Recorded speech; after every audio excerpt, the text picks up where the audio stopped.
There's another type of slavery that we can't even escape. Social pressure, society. What society tells you, and I'm going to speak to the sisters about this, akhawat.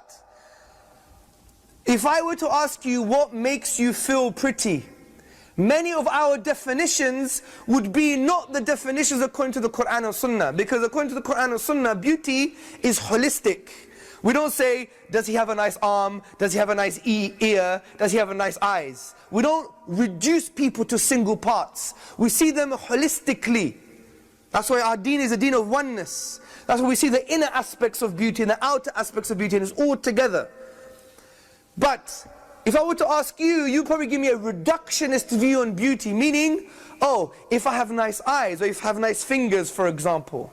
This attitude itself has not come from your fitrah, and it hasn't come from the deen. It's come from advertisements like L'Oreal because I'm worth it. Yeah? Isn't it? We see this all the time, and it permeates our society, and it develops something called the social norm. The social norm. Let me give you an example. I used to be an international project manager. I used to work for the government many years ago. And I was a bit of a loudmouth, okay? This is why I talk now, yeah? And basically, we had a PA, a personal assistant, and she was wearing high heels, fair enough. And I'm not judging her, I just want to give you a reality of the example I'm trying to show. She was in high heels, and what I noticed was she had like 2 plasters over her heel, and it was slightly bleeding.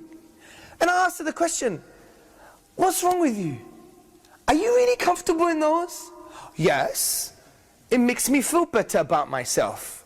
I was like, are you sure? Are you really sure? Because you could, if you ask your feet that question, they'll testify against you. So why do you think that should make you feel better about yourself? Because it makes me look good. Okay, good.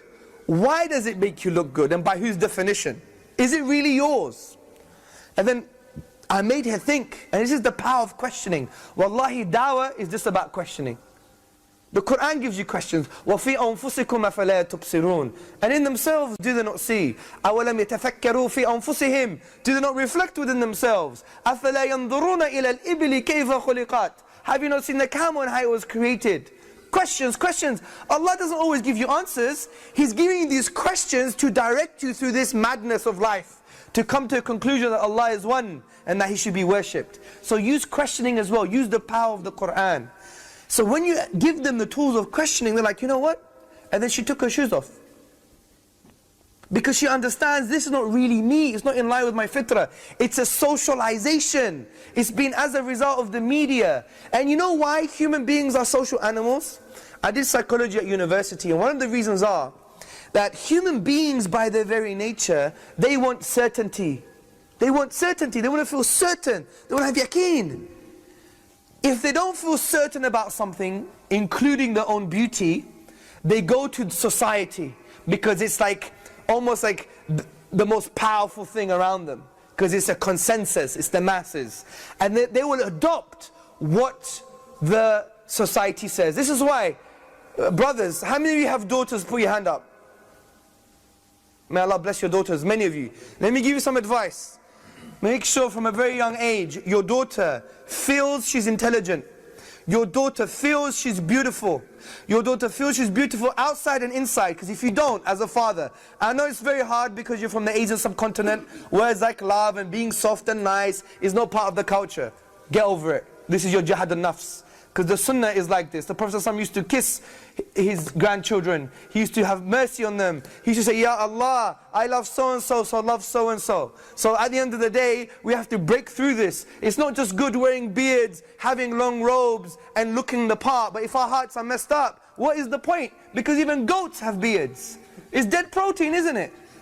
And the reason we get reward because of the obedience, of the love of the Prophet ﷺ and Allah subhanahu wa ta'ala. But if inside it's not there, and this is why many of our youth are astray, because it's the parenting. Wallahi, the most important thing. So make your daughters feel pretty, make them feel intelligent. You know why? Because if they're uncertain about themselves, where are they going to go? To the social norm. It's a psychological process. It's very simple. And there's 2 processes for this. It's called informational social influence and normative social influence. And you don't have to know the technicalities in the academia. The point is, it's almost an established fact, society counts. This is why in the sunnah, the Prophet ﷺ would go to the influentials for the da'wah. Because the tribesmen would influence their people. Do you see the social effect? So make sure our daughters and even our brothers, they feel confident with themselves, they don't have low self-esteem. I travel the whole world, brothers and sisters. And what I see from our youth, low self-esteem, no confidence, no ability to talk, no ability to say something good about the deen, have an inferiority complex. And it's not their fault, it's not the deen's fault, it's the parents. Wallahi, it's the parents. And we need to fix up, all of you are future parents. So we need to instill this confidence from the deen inside them. So they could be people who go out there and they are people of Tawheed. Because Tawheed, what does it do? It should make you think you could take over the world. That you could move mountains by the will of Allah Azza wa Jal. Why? Because this is real Tawheed. You know, we always think, uluhiyya, rububiyyah, asma wa sifat, all the categories of Tawheed. Yes, this is academia. This is academia. But what does it really mean? What do we say about Allah sometimes? La hawla wa la quwwata illa billah. There is no true power apart from the power of Allah subhanahu wa ta'ala. If this is true, here, not here, here. If it's true, then it should change our whole lives. We should never have an inferiority complex anymore. And we should believe that we could move mountains. Why? Because behind everything is the will and power of Allah subhanahu wa ta'ala. When things happen, it's because of His will and because of His qudra, because of His power. Not because of Joe Blogs, the Zionists, media, Sky News, this, that, the other, the government, oh, I'm a victim. When did the Prophet ﷺ act like a victim? Never. Because they knew this basic principle of Tawheed. Nothing happens except via the will of Allah subhanahu wa ta'ala. Khalas. This is why the Sahaba, they had nothing. They didn't have the iPads, the iPhones. They didn't have computer systems, no technology, effective weaponry. They just had the Quran and Sunnah. They had Tawheed in their hearts. And there were a bunch of villages equivalent in a contemporary sense. And they arose and they took over the world and spread the peace and justice of Islam.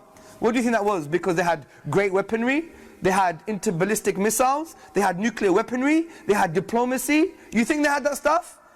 They used to eat lizards. What are you talking about? It's because they knew Allah now. They knew Allah, and when they saw creation, they never said creation has intrinsic power, meaning that this piece of creation, whether it's human being or an obstacle, that has the power to change my destiny. Then you know, it's Allah Azza wa Jal. And since they didn't know the will of Allah, only Allah knows the will of Allah, then that gave them an infinite possibility. This is the empowerment of Tawheed.